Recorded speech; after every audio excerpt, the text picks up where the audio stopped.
दलितों की स्थिति, बहुजनों के साथ होने वाले भेदभाव पर पहले भी अनगिनत किताबें छपी हुई हैं। खुद भारत रत्न और दलितों के भगवान कहलाने वाले बाबा साहेब डॉक्टर भीमराव अंबेडकर ने भी हु वर द शूद्रास और एनिहिलेशन ऑफ कास्ट जैसी मशहूर किताबें लिखी हैं, जिसमें जातिवाद और जातिवाद के पनपने से लेकर कैसे उसे खत्म किया जा सकता है उस पर भी किताब लिखी गई थी।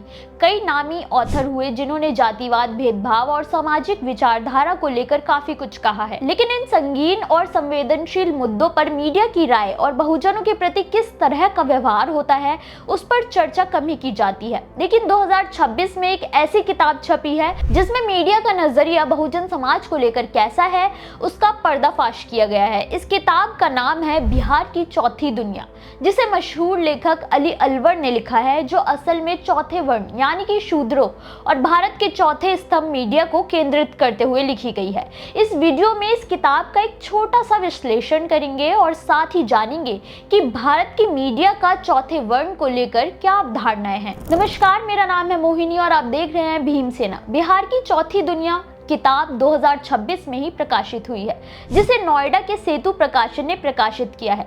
किताब के लेखक हैं अली अनवर। किताब के छपने के बाद से ही ये काफी पसंद किया जा रहा है। ये किताब असल मायने में देश के चौथे स्तंभ मीडिया की भूमिका और उस चौथे स्तंभ की ताकत असल में बहुजनों के लिए कितना कार्यरत है उस पर डिटेल में चर्चा की गई है। अली अनवर उन पत्रकारों में से एक है जिन्होंने जनशक्ति से लेकर जनसत्ता तक काम किया था। हालांकि 1990 में पसमानदा आंदोलन से जुड़ने के बाद उन्होंने पत्रकारिता छोड़कर पसमानदा मुसलमानों के लिए आवाज उठाना शुरू कर दिया। पसमानदा मुसलमान असल में इस्लाम धर्म के वो मुसलमान हैं जो कि दलित होते हैं, या फिर दलित जो धर्म परिवर्तन करके इस्लाम में आए हैं।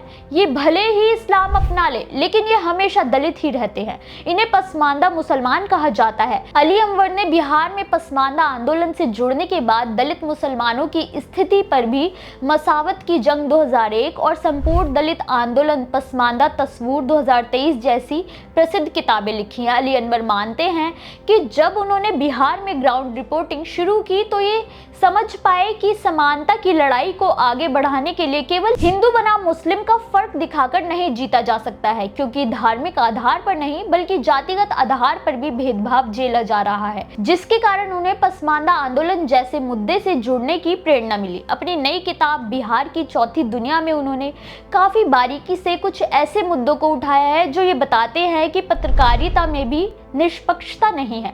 उन्होंने करीब 20 ऐसे पत्रकारों की जीवनी को शामिल किया है जिन्हें जाति आधारित प्रताड़ना कार्य क्षेत्र में झेलनी पड़ी है। इसमें सवर्ण समाज से आने वाले मालिकों, मैनेजरों और संपादकों द्वारा किया गया भेदभाव दलित और आदिवासी पत्रकारों को कभी भी भरोसा ही नहीं दिला सका कि वो बिना भेदभाव के आजाद पत्रकारिता कर सकते हैं। उनके दायरे तय थे और उनके बाहर निकलने की कोशिश मात्र ही उनके करियर को तबाह कर सकती थी। हम इस बात को कभी झुटला नहीं सकते कि आज भी इस चौथी दुनिया पर सवर्णों का बोलबाला है और महिलाओं की भूमिका कम और कमजोर है। उन्हें अवसर भी कम मिलते हैं। हालांकि अली अनवर ने किताब में पसमानदा समाज से ज्यादा दलितों का मुद्दा उठाया है। किताब में पुरुष पत्रकारों को ज्यादा जगह दी गई है। अनवर कहते हैं कि कई नामी पत्रकार महिलाओं को न केवल जातिगत भेदभाव का सामना करना पड़ा बल्कि उन्हें शारीरिक उत्पीड़न से भी गुजरना पड़ा। आज मीडिया इतना तरक्की कर चुका है, लेकिन फिर भी महिलाओं को फील्ड में उतारने के बजाय उन्हें डेस्क पर रखा जाता है। बेहद कम लोगों को फील्ड में आने का मौका मिलता है। वजह साफ है कि चैनल मालिक उन्हें इस काबिल नहीं समझते कि वो विपरीत परिस्थितियों में पुरुषों से बेहतर कर सकती हैं। अपने अधिकारों के लिए लड़ने वाली, आवाज उठाने वाली महिलाओं को तो आज भी समाज का एक बड़ा तबका पसंद ही नहीं करता है। फिर एक जागरूक और सशक्त महिला को कैसे स्वीकार किया जाए? इसके लिए मशहूर महिला पत्रकार इंदु भारती का जिक्र किया गया है, जिन्हें नौकरी से बिना किसी नोटिस दिए निकाला गया क्योंकि वह यूनियन की गतिविधियों में शामिल थी और अपने विचार स्वतंत्रता से रखती थी।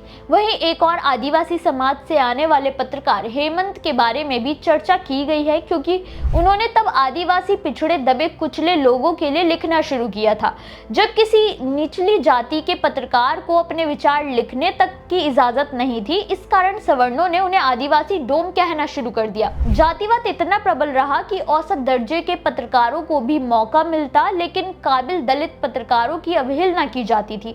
सवर्णों को गॉडफादर आसानी से मिल जाते हैं लेकिन दलितों को नहीं। यहाँ तक कि प्रमोशन भी मेरिट के आधार पर नहीं बल्कि कास्ट नेटवर्क के आधार पर मिलता है। गौर करने वाली बात यह है कि आप तमाम अखबार और न्यूज चैनल उठा लीजिए, कहीं भी मीडिया संस्थानों में मुख्य संपादक की भूमिका में दलित, बहुजन या आदिवासी समाज से नहीं आया है। मीडिया में भी जातिवाद कूट कूट कर भरा हुआ है, चाहे वो इंग्लिश का हो या हिंदी। बिहार के बाहर के संस्थानों की स्थिति भी समान है। ये किताब बताती है कि जानबूझकर दलितों और पिछड़ों के आंदोलन को नकारात्मक दर्शाया गया ताकि उनकी स्थिति कभी सही ना हो, और ऐसा करने वाले भी सवर्ण पत्रकार ही थे जिन्हें लोग सुनते थे।